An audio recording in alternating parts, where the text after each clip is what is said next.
Good day, it's Egg.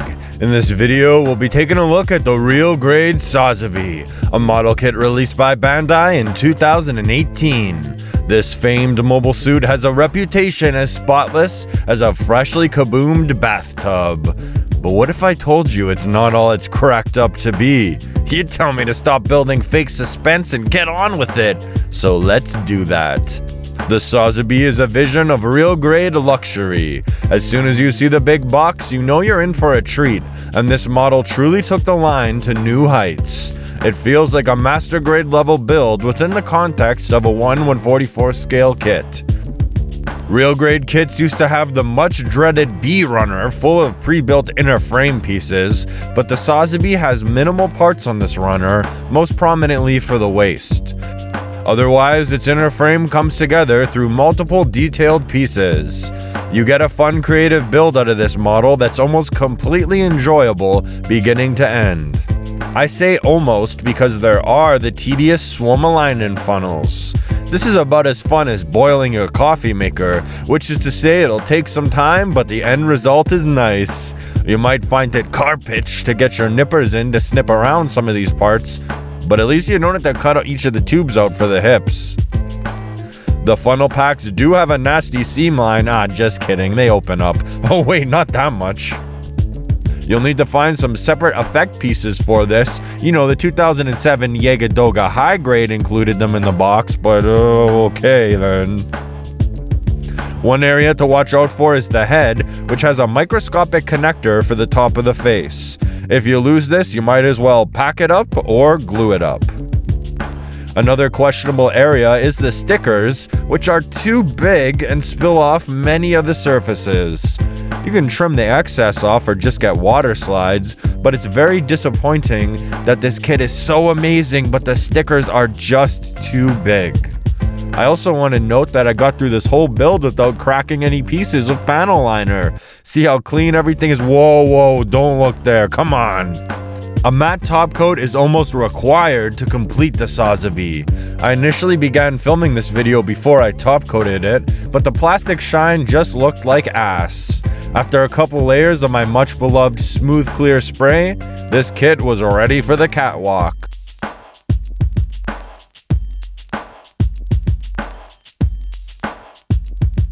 That is fun. The Sazabi could very well be done straight, but with all the glorious inner frame detail peeking through the armor, it'd be advisable to take the extra step and paint in some details. I didn't go too crazy on mine, but there are so many spots where you can use your imagination. The biggest thing I did was add yellow to the gray neck tubes to match the lower torso. Sazabi has more back than most men can deal with, so there are love handles for a smoother ride.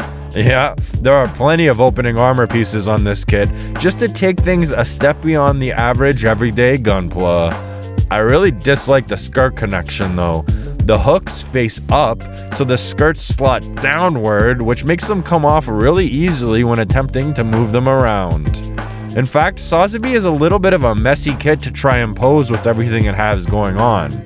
Bandai did, however, make things easier on us with show-stopping engineering. Look at the arms, they don't double bend. Just kidding, they do if you move them in the right place. And those 2.0 master grade level pistons? Oh god. The legs are huge, but they move fairly well, with the feet doing just about everything. At first, you may think, oh my god, this kit can barely stand up from the weight of the backpack. But then, you flip down these little heels on the foot and boom. Okay, that's a terrible pose, but you get the point. The Sazabi demanded top-notch engineering to make this massive mobile suit work in the real grade line, and Bandai were fully up to the task. Something they didn't rise to the occasion for when they took on the Sinanju earlier, but let's not talk about that. When the Sazabi is complete, it almost feels stupid for me to say like, yeah, it looks good, because even Tommy could see that the Sazabi is a nasty son of a bitch. The bulk, the giant shoulders, muscular arms, helmet head, and those space booster things. This is a great look for the Sazabi. It's a bit more compressed in the chest and shoulders than the line art. This more detailed rendition is stunning, and when you put him beside other real grade kits, that's like the difference between 5'11" and 6 foot. There are many different versions of the Sazabi to get if all the detail and design changes don't appeal to you. The HGUC kit is a great, more movie-accurate choice. If the RG isn't big enough, you can get the Master Grade Verka as well, and I think that's it. Hey, not so fast there, my Eggk friend. Pixelly here to remind you not to forget about the original Master Grade Sazabi from 2000. This kit was insane for the time, and in my opinion, absolutely still holds up. It's like a souped up version of the high grade with added detail in all the right places. It has moving pistons in the arms.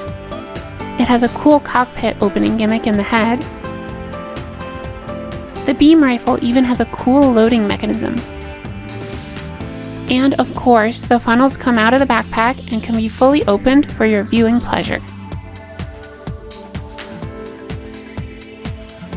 The kit you're looking at is completely unpainted and panel lined, but there's a bunch of nice detail, and I even think without painting, just some panel lining and matte coat would make this kit look really fantastic. It's worth noting that the articulation is not that great. It's a bit of a brick, to be honest, but in my opinion, the anime proportions and old school vibe of this kit are absolutely worth it. If you're a fan of Char's Counterattack or the high grade design, I'd highly recommend snagging this kit if you can find it for a good price. And that's about all I have to say about this kit. Oh, thanks Pixelly, that's pretty cool, and it's very similar to the RG kit in many areas. Looks like you're not telling any pixel lies. Now can I get back to my video? Yeah, of course, don't let me stop you. Thanks. So loving Sazabi was Hey, Eggk? Yes? I got this letter in the mail the other day. I think it's from your uncle. I just shipped that guy back to Yellowknife. I don't know how you got that, but let's talk about it later. Loving Sazabi was red, and when you look closer, you'll see the special RG touch with another shade of red in certain areas. It's very subtle here, but quite effective. And we still haven't talked about the accessories yet. We got a pretty cool gun. The wrist has this Mr. Fantastic extending gimmick. You just have to pull this armor piece back on both sides and it turtles right out. This makes posing much easier. The hands connect in a terrifying way. I feel like I'm gonna break something every time I rip them out of their rather deep sockets. The trigger finger hand has a joint that makes this very difficult to put in as well. At least it has a realistic cocking action. Oh god, okay, no. He's fine. Let's get back to business here. The shield connects on the back of the arm and that's it. No extra brackets, no complication, just boom. The weapon storage allows for some creative options thanks to these beautiful green effect pieces, of which there are plenty.